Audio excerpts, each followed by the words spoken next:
नमस्कार, मैं कमलेश कबीर आपका एक बार फिर स्वागत करता हूं इस नए एपिसोड में।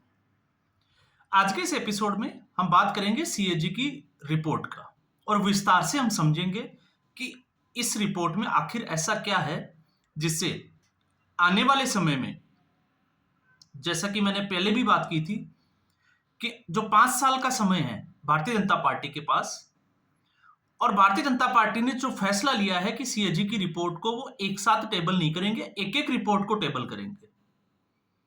तो हो सकता है कि उसके बाद में अरविंद केजरीवाल इतने मजबूर हो जाएं कि उनको राजनीति से संन्यास भी लेना पड़े। अब मैं ऐसा क्यों कह रहा हूं, आखिर इस रिपोर्ट में क्या है? बहुत सारे यूट्यूब चैनल्स वगैरह के ऊपर आप जो है वो लगातार ये सुन रहे हो कि ऐसा हो जाएगा, वैसा हो जाएगा, लेकिन मैं आपसे गुजारिश करना चाहूंगा कि आप जो है वो सीएजी की इस रिपोर्ट को डाउनलोड करें और खुद पढ़ें, तो आप इससे जो है वो समझ पाएंगे कि आखिर सीएजी की रिपोर्ट में ऐसा क्या है। तो आपसे मैं उम्मीद भी करूंगा कि वीडियो में जो है वो अंत तक बने रहे। साथ में अगर आपने चैनल सब्सक्राइब नहीं किया, चैनल को सब्सक्राइब भी करें। और फिर उसके बाद में, क्योंकि ऐसे बहुत से लोग हैं जो लगातार ये कहते हैं, क्योंकि इस पूरी रिपोर्ट के बाद एक सवाल खड़ा होगा, और वो सवाल है कि आखिर जब इतना घोटाला हो गया 2000 करोड़ का, तो 1 रुपए की भी बरामदगी क्यों नहीं हुई? उसका जवाब भी जो है वो इसी रिपोर्ट में छुपा हुआ है। हम उसको भी बाहर निकालने की कोशिश करेंगे। तो इसलिए इस जानकारी को जो है वो दूसरे ऐसे लोगों तक जो अभी तक इससे अनभिज्ञ हैं, उनके पास भी जो है वो पहुंचना जरूरी है। तो सबसे पहले मैं आपको बता देता हूं कि सीएजी की ये रिपोर्ट जो है वो 2024 की है और 208 पेज की रिपोर्ट है। शराब घोटाले से संबंधित जो ये रिपोर्ट आई है सीओजी। अब 2024 की जो रिपोर्ट है, तो आप सोच के देखिए कि ये पहले से ही जो है वो इसकी तैयारी कर रही थी, सीएजी ऑडिट कर रही थी, और उसके बाद ये रिपोर्ट जारी की है। तो चुनाव तो 2025 में हुए थे, तो आखिर अरविंद केजरीवाल ने इस रिपोर्ट को सार्वजनिक क्यों नहीं किया? इस सवाल का जवाब भी जो है वो इसी पूरी रिपोर्ट में छुपा हुआ है।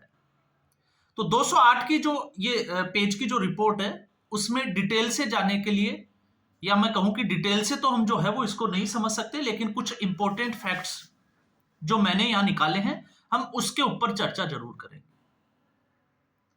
और फिर हम समझेंगे कि ऐसा इसमें है क्या। तो सबसे पहले इस रिपोर्ट में जब हम जाते हैं, तो इसमें शुरू में जो है वो एग्जीक्यूटिव समरी इसमें दे रखी है, मतलब इसको समराइज किया हुआ है कि इसमें क्या क्या है।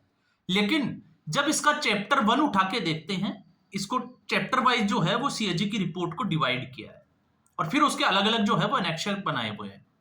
तो इसमें चैप्टर 1 जो इंट्रोडक्शन का पार्ट है, इसमें है ऑडिट का ऑब्जेक्टिव क्या है, उसका क्राइटेरिया क्या है, फिर स्कोप मेथोडोलॉजी क्या है, और फिर स्ट्रक्चर ऑफ द रिपोर्ट क्या है। 4 पार्ट में इस इंट्रोडक्शन को डिवाइड किया है।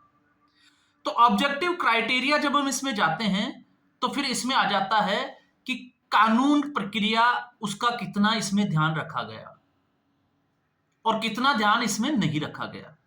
तो क्या अरविंद केजरीवाल ने जो नई एक्साइज जो पॉलिसी बनाई थी, क्या उसमें कानूनी प्रक्रिया का ध्यान रखा गया था या नहीं रखा गया था?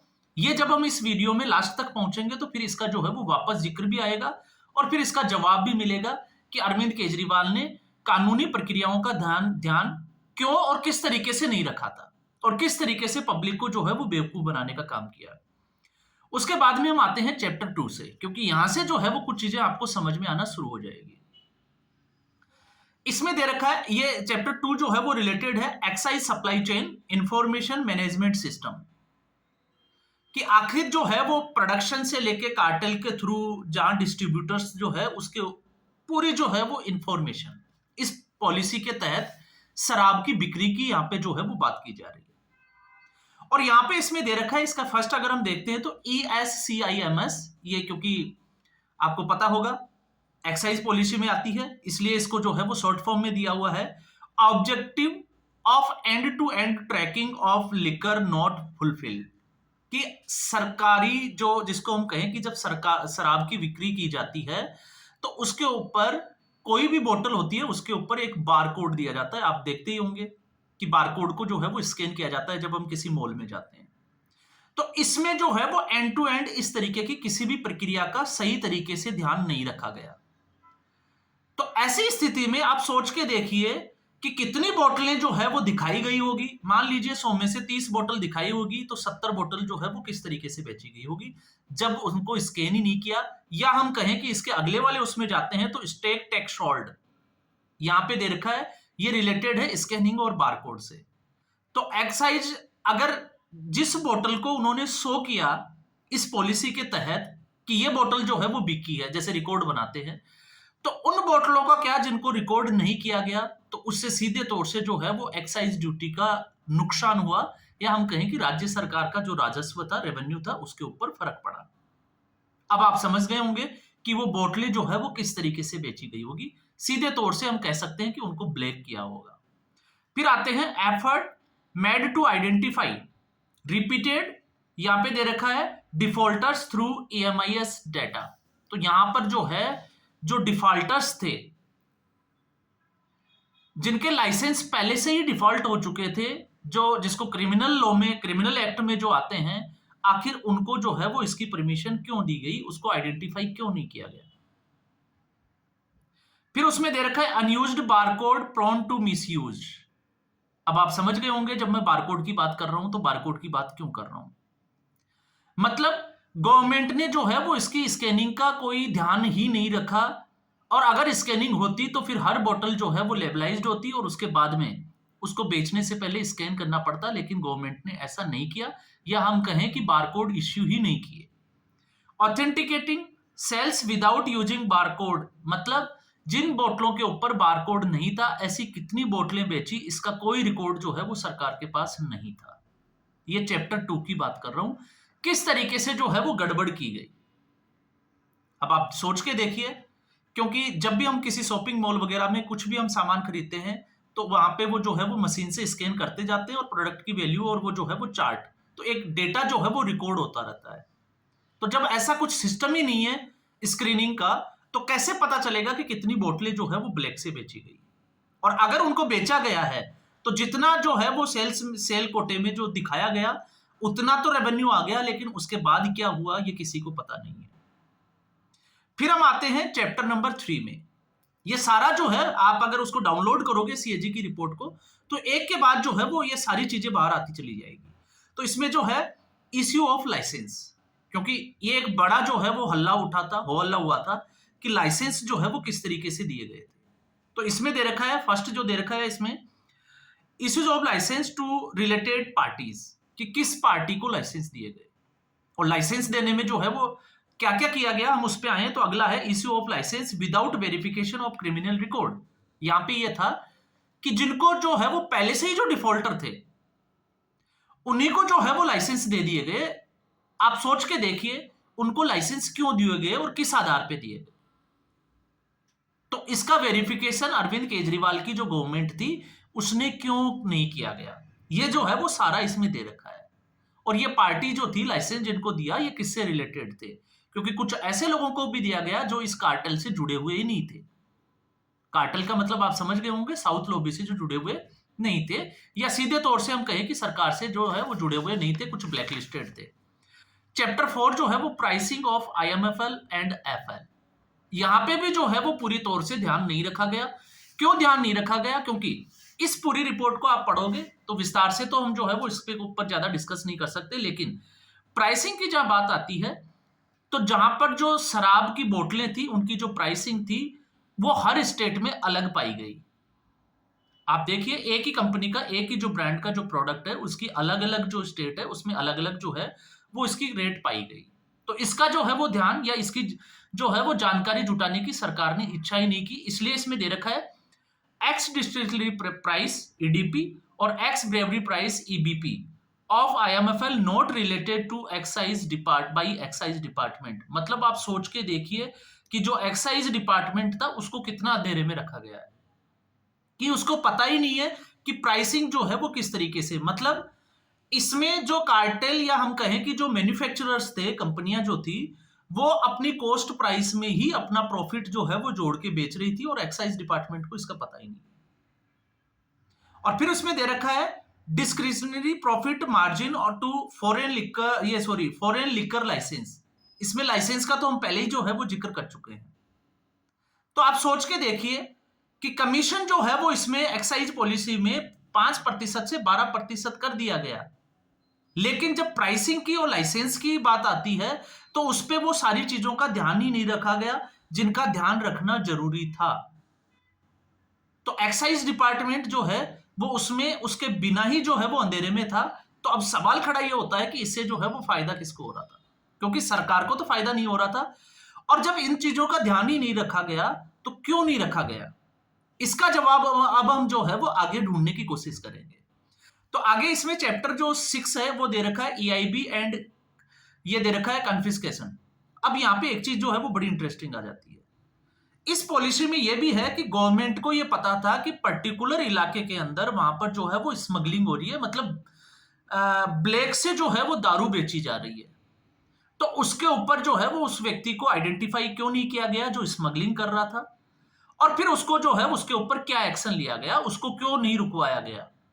तो इसमें सरकार की मंशा क्या थी, आखिर उन स्मगलर को पकड़ा क्यों नहीं। तो इसलिए जुड़ा हुआ आ जाता है बारकोड वाले से, क्योंकि बारकोड में किसी भी बोतल को जो है वो सरकार की तरफ से बारकोड दिए ही नहीं गए कि उसको स्कैन करे, और स्कैन नहीं हुई तो जिनके ऊपर लेबल ही नहीं थे तो आप जो है वो ब्लैक में कितनी भी बेचो पता ही नहीं चलेगा, क्योंकि आपने सिर्फ ये दिखाना है। अगर 100 बोतल बेच दी, आपने बोला कि जी 50 ही बिकी है, तो 50 बोतल कहाँ गई किसी को कोई पता नहीं, स्टॉक कितना आया और कितना जो है वो खाली हुआ, कितना बेचा गया, किसी को कोई पता नहीं।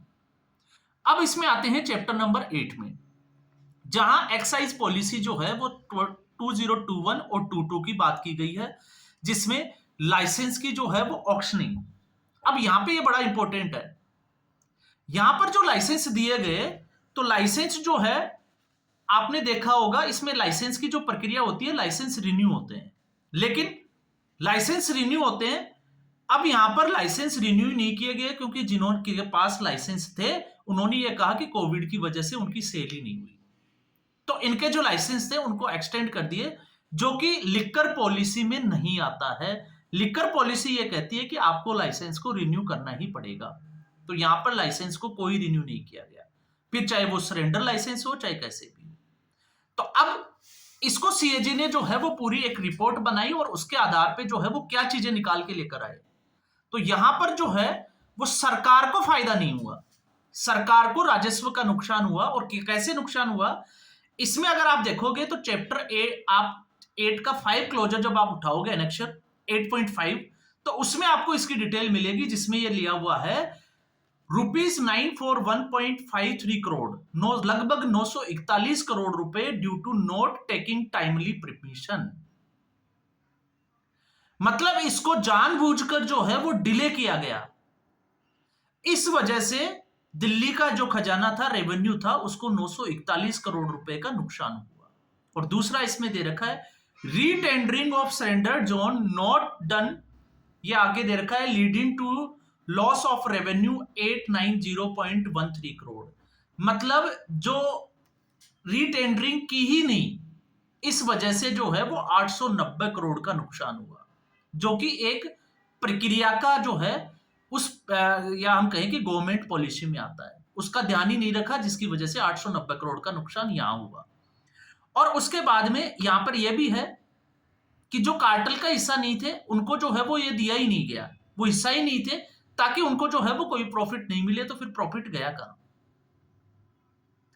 अब यहां पर जो आती है वो आता है ₹144 करोड़, 144 करोड़ ये पहले भी उठा था। लाइसेंस वेव कर दिए गए ड्यू टू कोविड, इसलिए वेव कर दिए गए लाइसेंस धारकों के कि उन्होंने ये कह दिया कि ये कोविड की वजह से हुआ है, कोविड में जो है वो बिक्री घट गई इस वजह से। और ये काम किसको दिया गया, उसके ऊपर हम आते हैं। तो ये आता है फिर डिसीजन टेकिंग में, इसी चैप्टर के क्लॉज 2 में अगर आप देखोगे तो उसमें आपको मिलेगा कि डिसीजन टेकिंग।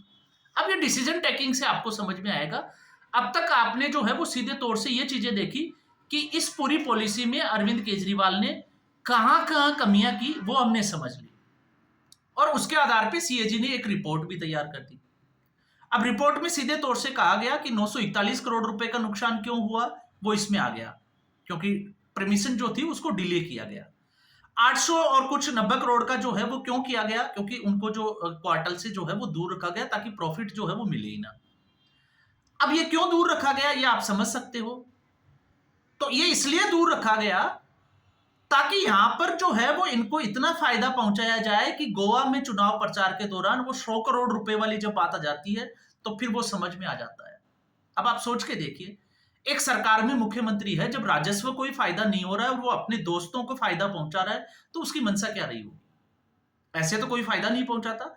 तो वो इधर जो है वो इस कार्टेल को पूरे को जो है वो साउथ लॉबी को फायदा पहुंचाकर इसका इस्तेमाल करना था गोवा के चुनाव प्रचारों में, गुजरात में, उस तरफ इस पैसे को खर्च करना था।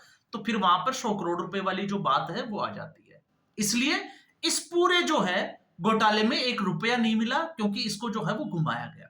अब डिसीजन टेकिंग को जब आप समझोगे तो आपको समझ में आएगा कि इसमें जो है जब भी कोई लिकर पॉलिसी में कोई बदलाव किया जाता है और इस तरीके का कोई डिसीजन लिया जाता है तो उसके लिए कैबिनेट्स की मीटिंग करके एक कैबिनेट नोट जारी होता है और फिर कैबिनेट नोट जो है वो परमिशन के लिए जाता है एलजी के पास। लेकिन अरविंद केजरीवाल, जैसे कि हम पहले भी बोल चुके हैं कि अरविंद केजरीवाल आईटी पास है और इनकम टैक्स से जुड़े उनको सारे मैटर में पता है कि किस तरीके से जो है वो टैक्स को खाया जाता है, गबन किया जाता है।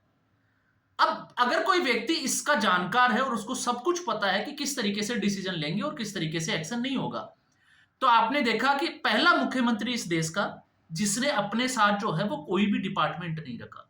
आप देखिए रेखा गुप्ता, उन्होंने जो है वो गृह मंत्रालय रखा हो या 4-5 डिपार्टमेंट जो है वो अपने पास ही रखते हैं। लेकिन अरविंद केजरीवाल ने एक भी डिपार्टमेंट अपने पास नहीं रखा। क्यों नहीं रखा? क्योंकि अगर वो कोई डिपार्टमेंट, कोई मंत्रालय अपने पास रखते तो उसके बाद में उसकी फाइल की साइन करने की जिम्मेदारी अरविंद केजरीवाल की हो जाती।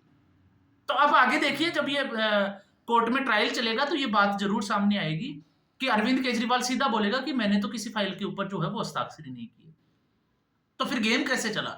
अरविंद केजरीवाल ने मनीष सिसोदिया जो शराब मंत्री थे उनको वर्बली जो है वो सारा काम करवाते रहे और सबको अंधेरे में रखते गए। ये सीएजी की रिपोर्ट ने जो है वो बड़ी एक इंपॉर्टेंट इस रिपोर्ट में एक क्लोजर रखा है कि आखिर डिसीजन लेने की पावर जो है वो मनीष सिसोदिया और अरविंद केजरीवाल के पास कैसे आई, क्योंकि वो ले ही नहीं सकते। ये सारी जो है वो एक गवर्नमेंट पॉलिसी है ना। अरविंद केजरीवाल जो है वो गवर्नमेंट के जो रूल होते हैं एक्साइज पॉलिसी से रिलेटेड, ना वो उनको बदल सकते हैं। तो फिर ये पॉलिसी जो चेंज की गई वो किस आधार पे गई? आप कोई कैबिनेट मीटिंग जो है वो कैबिनेट नोट भी शो नहीं कर रहे और ना ही जो है वो उसके ऊपर एलजी के कोई साइन है। तो इससे आपको समझ में आएगा कि अरविंद केजरीवाल, अब जो हम शुरू में जो सवाल थे कि आखिर इस 2024 की जो सीएजी की रिपोर्ट थी उसको टेबल क्यों नहीं किया, तो अगर 2024 में ही अगर अरविंद केजरीवाल इस रिपोर्ट को टेबल कर देते तो फिर 2025 में उनका चुनाव लड़ना जो है वो बहुत मुश्किल हो जाता। एक चीज ये, दूसरा हम सवाल का जवाब ढूंढ रहे थे कि आखिर ये पैसा गया कहां, क्योंकि अरविंद केजरीवाल के पास तो पैसा मिला नहीं। मनीष सिसोदिया भी कहते हैं कि उनको तो झुंझुना मिला है, वो आपने देखा ही होगा। तो ऐसी स्थिति में पैसा कहां गया? तो पैसा गया जो ये लोग अरविंद केजरीवाल के जो दोस्त थे, विजय नायर से लेके अब आपको जो है वो सारे नाम अपने आप सामने आना शुरू हो जाएंगे, उनको फायदा पहुंचाया गया और इनडायरेक्टली जो है वो फायदा लिया गया गोवा के चुनाव प्रचार के दौरान। तो आपने समझा होगा कि भ्रष्टाचार करने का एक नया तरीका अरविंद केजरीवाल से सीखना चाहिए कि किस तरीके से जो है वो भ्रष्टाचार किया जा सकता है। और फिर उसके बाद में और भी बहुत सारे हैं, लेकिन अब आता है कि सीएजी है क्या।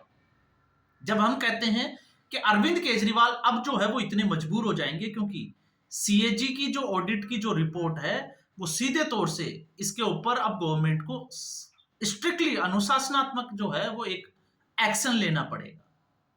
और ऐसी स्थिति में इसकी जो है वो जांच प्रक्रिया भी होगी और जब जांच प्रक्रिया तेज होगी और सीएजी की रिपोर्ट के आधार पे, इसलिए बार बार जो है वो चैनल ये दिखा रहे हैं कि अरविंद केजरीवाल वापस से जेल जा सकते हैं, जिसकी की पूरी संभावना है। और ऐसी स्थिति में शीश महल का अभी मामला जो है वो अलग है, फिर और अलग मामला है। तो अब आप समझ गए होंगे कि आखिर अरविंद केजरीवाल जो 2012 और 13 और मैं तो कहता हूं कि 2012 से लेकर 2015 तक सीएजी की रिपोर्ट का हवाला देते ही 2010 का राष्ट्रमंडल खेलों में जिस तरीके से शीला दीक्षित जी का नाम उसमें जो है वो अरविंद केजरीवाल ने सीएजी की रिपोर्ट के आधार पर उठाया था। और सेंट्रल गवर्नमेंट से सिफारिश कर डाली थी कि 2 महीने के अंदर अंदर जो है वो इसको जेल में भेजा जाना चाहिए, शीला दीक्षित जी को। मैं 2016 की बात कर रहा हूं। इसके अलावा टैंकर माफिया, जिसमें बाद में जाके अरविंद केजरीवाल का ही एक एमएलए प्रकाश जारवाल, वो खुद जो है वो उसमें सजा याफ्ता है, दोषी पाया गया है, क्योंकि एक डॉक्टर ने जो है वो आत्महत्या कर ली थी, उनसे हफ्ता वसूली की जा रही थी। तो अरविंद केजरीवाल का चेहरा, चाल और चरित्र इस पूरी रिपोर्ट में जो है वो आपको समझ में आता है। और यही एक वजह है कि आपने देखा होगा कि पहले ही विधानसभा सत्र में आम आदमी पार्टी जो है वो हंगामे पे आ गई। और हंगामे पे क्यों आ गई? क्योंकि वो साफ तौर से दिखाई दे रहा था कि सीएजी की अगर रिपोर्ट टेबल होगी तो अरविंद केजरीवाल के सामने समस्या खड़ी होगी। तो यह है अरविंद केजरीवाल की समस्या। और यह अरविंद केजरीवाल की समस्या आप मान के चलिए पूरे 5 साल तक है। और अरविंद केजरीवाल हो सकता है कि इतने दबाव में आ जाएं कि वो राजनीति से ही संन्यास ले ले। क्यों? क्योंकि उनके पाप कर्म। और आपने देखा होगा जब वो ये कहते थे ईडी का संबंध को टाल क्यों रहे थे, तो उसका कारण भी जो है वो अब आपको मिल जाएगा। और मनीष सिसोदिया को किस तरीके से काम में लिया, इस्तेमाल किया, वो भी इस पूरी सीएजी की रिपोर्ट में। तो ये मैंने जो है वो सिर्फ एक ब्रीफिंग की थी, क्योंकि इसे अगर मैं डिटेल में जाता तो एक बड़ा वीडियो बन जाता। तो मैं आपसे यही गुजारिश करूंगा कि सबके जो है वो अपने अपने तरीके से, क्योंकि आशुतोष आपको ये कहते हुए मिल जाएगा कि इसमें कुछ मिला ही नहीं, आम आदमी पार्टी के दूसरे लोग जो है वो कुछ कहते हुए मिलेंगे, कुछ मोदी फेवर के मीडिया के होंगे वो कुछ कहते हुए मिलेंगे। लेकिन आप उस पर ना जाए, इसको पूरा जो है वो डाउनलोड करें और फिर उसकी स्टडी करें। आपको खुद को पता चल जाएगा कि आखिर जो है वो किस तरीके से ये घोटाला किया गया। तो आज के एपिसोड में बस इतना ही। उम्मीद करूंगा वीडियो आपको पसंद आया होगा। वीडियो को लाइक करें, शेयर करें और एक बार फिर मैं आपसे यही गुजारिश करूंगा कि चैनल को जरूर सब्सक्राइब करें। धन्यवाद।